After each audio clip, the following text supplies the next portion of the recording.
Pension, why pension and how pension.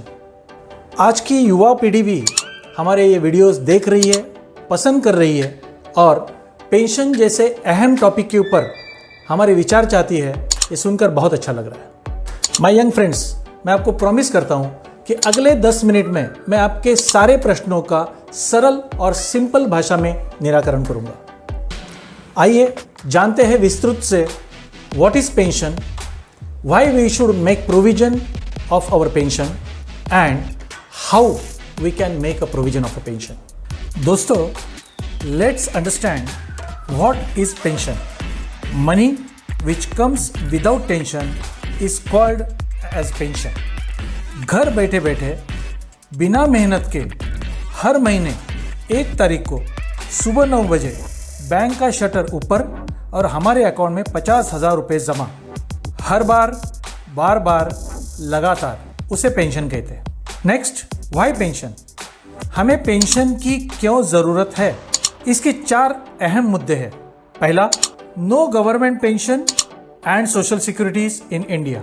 मतलब in India 2004 के बाद एम्प्लॉयड हुए इवन गवर्नमेंट एम्प्लॉयज को भी पेंशन नहीं मिलने वाली।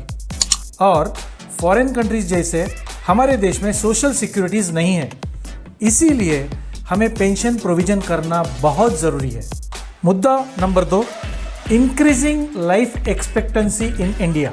मतलब सर्वाइवल एज, आदमी कितनी उम्र तक जीता है।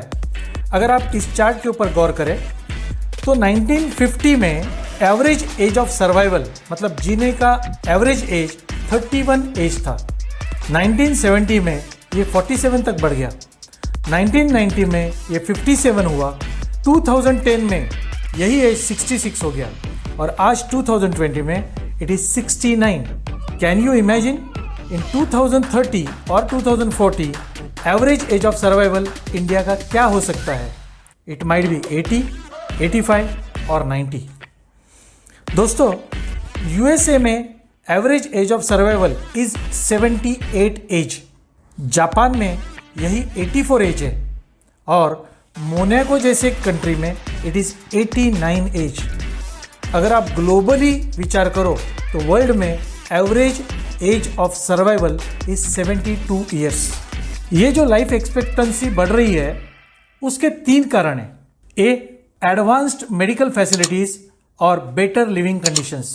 बी, मोर एजुकेटेड लोग बाकी लोगों से 20% ज़्यादा लाइफ जीते हैं क्योंकि वो हाईली एजुकेशन की वजह से ज़्यादा हेल्थ कॉशियस होते हैं। सी, ज़्यादा इनकम करने वाले लोग बाकी लोगों से 37% लाइफ ज़्यादा जीते हैं क्योंकि अपनी फिजिक पे और मेडिकल ट्रीटमेंट पे वो ज़्यादा खर्च कर सकते हैं। आज हम अगर अपने देश इंडिया की बात करें तो इंडिया का इंफ्रास्ट्रक्चर, एजुकेशन और इनकम में काफ़ी तेजी से आगे बढ़ रहा है, जिसकी वजह से अगले 10-15 सालों में इंडिया की लाइफ एक्सपेक्टेंसी 85 से 90 तक बढ़ सकती है। Let us see third point, why pension. Interest rates are going down. अगर आप इस चार्ट के ऊपर गौर करो तो 2000 ईयर्स तक 12% इंटरेस्ट रेट इंडिया में था। वही 2004 में इंटरेस्ट रेट घटकर हो गया 9%। 2018 में अगर आप देखें तो it has come down to 7% और 2020 में आज का इंटरेस्ट रेट 5.5% से भी कम है। आप सोच के देखिए, इन अनदर 10 और 20 ईयर्स मतलब 2030 या 2040 में ये इंटरेस्ट रेट क्या हो सकता है? इट माइट बी 3% और 2%। It's a question mark. Interest rate नीचे जाने के कुछ कारण। 1, अंडर डेवलप्ड कंट्री, ज्यादा पैसे की जरूरत होती है, ज्यादा इंटरेस्ट देती है। डेवलपिंग कंट्री, जिनको कम पैसे की जरूरत होती है, कम इंटरेस्ट देती है। और डेवलप्ड कंट्रीज पैसे की जरूरत ही नहीं होने के कारण नील इंटरेस्ट या मैक्स टू मैक्स 1% इंटरेस्ट देती है। आप देख सकते हैं इस वर्ल्ड इंटरेस्ट चार्ट में ऑस्ट्रेलिया, यूएसए, यूरोप जैसे डेवलप्ड देशों में interest on investment is between 1 to 2%। Japan में तो 0% से -1% है। मतलब जापान में बैंक में पैसा जमा करके आपको बैंक को चार्जेस देने पड़ते हैं। Let us understand why pension का आखिरी point, fourth point, increasing inflation, मतलब बढ़ती हुई महंगाई।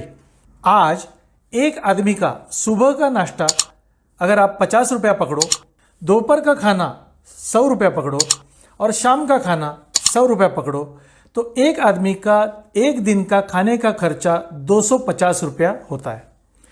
30 दिन का खर्चा होता है 7,500 रुपया और साल का खर्चा होता है 90,000 रुपया। अगर हम हस्बैंड और वाइफ ये दो लोगों की बात करें तो पूरे साल का खर्चा हो जाता है 1,80,000 रुपया। अगर 60 उम्र के बाद अगले 20 साल मतलब 80 उम्र तक इन्हें जीना है तो इन्हें कम से कम 36 लाख रुपीस का खर्चा खाने के ऊपर सिर्फ होने वाला है। आप सोचिए 15 साल बाद या 20 साल बाद आप रिटायर होंगे तो आपको कम से कम 50 लाख रुपया तो लगेगा, प्लस ऑल बिल्स जैसे कि electricity, rent, maintenance, telephone bill, mobile bill, conveyance bill, medical bill. दोस्तों, कपड़ा जूना पहन सकते हैं, मकान जूना चल जाएगा रहने के लिए, मगर खाने का क्या करेंगे और बिल्स का क्या करेंगे, बढ़ती हुई महंगाई का क्या करेंगे। यह 4 मेजर पॉइंट्स है जो हमें मजबूर करते हैं अपना आने वाला कल सिक्योर करने के लिए, और इसीलिए हर किसी को पेंशन प्रोविजन करने की नितांत आवश्यकता है।